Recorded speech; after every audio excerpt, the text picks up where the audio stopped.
Hello, this is Mr. Mobility. It's difficult to not be excited about the Samsung Galaxy A16 5G. How many $200 smartphones do you know that are going to get 6 years of major Android updates? Or how many do you know that have ever gotten anything like that? Well, Samsung Galaxy A16 5G, it's the first of its kind, the first of its name, the Dragon's Lair. We could actually say it's the first of a new breed of budget smartphones. 6 years of major Android software updates. There is nothing in its price bracket that comes even close. It's easy to get excited about this phone. It's been available in a number of countries for about a month now. And this January 2025, it's arriving in the United States of America for just $200, $199, but hey, we're rounding off. What are the other features of this phone that make it particularly exciting? Let's start with the fact that it's got IP54 dust and splash protection. Now, you can't dip this phone inside water, but should you be out and about and there's a splash, there's some rain shower and all of that, you are not going to have to worry about whether your phone is going to survive. That's a big one.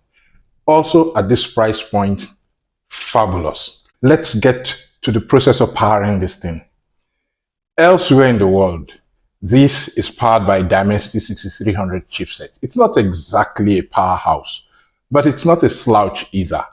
It's a fair balance between performance and price. And I think for what this Samsung A16 5G costs, that it's a fair deal.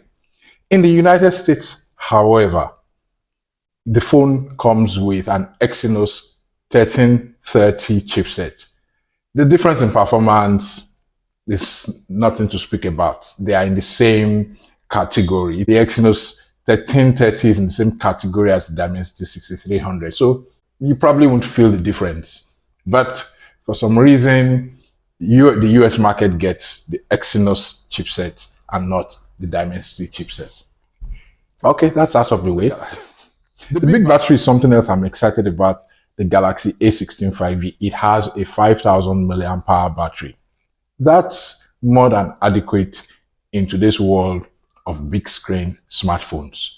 For fast charging, you get the same 25-watt fast charging that superior Samsung phones all the way up to the Galaxy S24 have. You are going to be able to charge it up to about 50% in about 30 minutes and a little bit over an hour to get to a full charge. It sounds like a good deal, again, for the price bracket and for the category.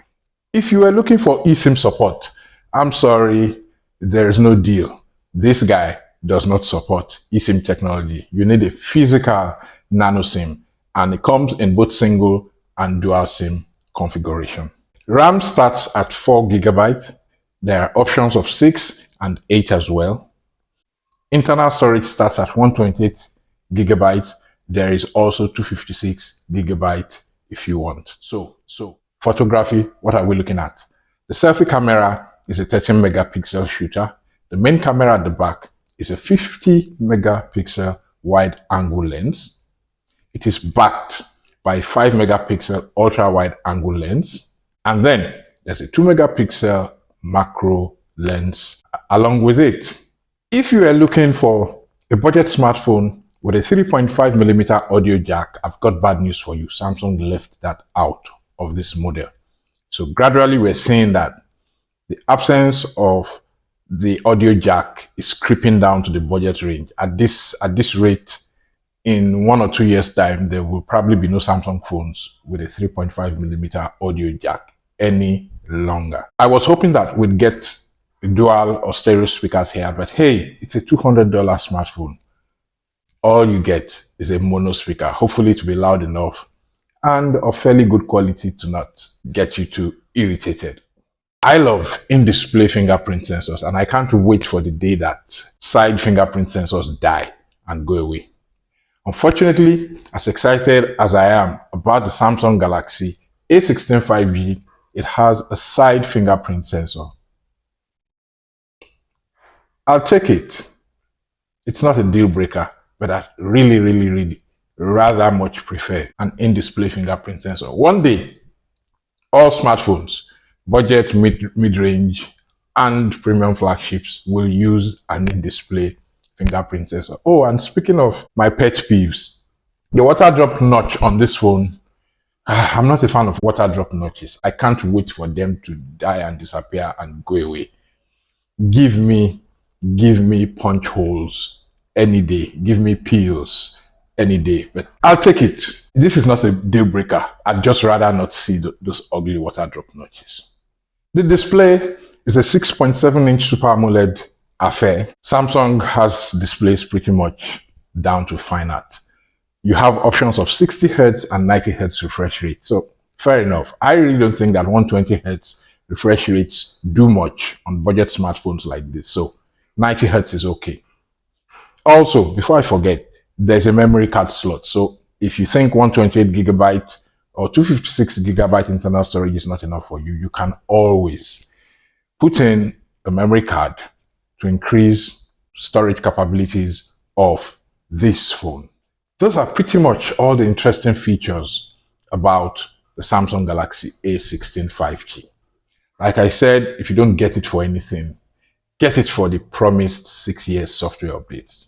Think about it this way. If you had bought the Galaxy A16 5G last year, 2024, as at 2030, it will still get a software update. It will still be up to date. That's amazing. 6 solid years. What's not to like? In the United States, this costs $199. In the UK, it's about £159, £160. In Nigeria, the price will keep changing because of the fluctuations in the exchange rate. But you get it for between 250 and 300,000 naira as at this time.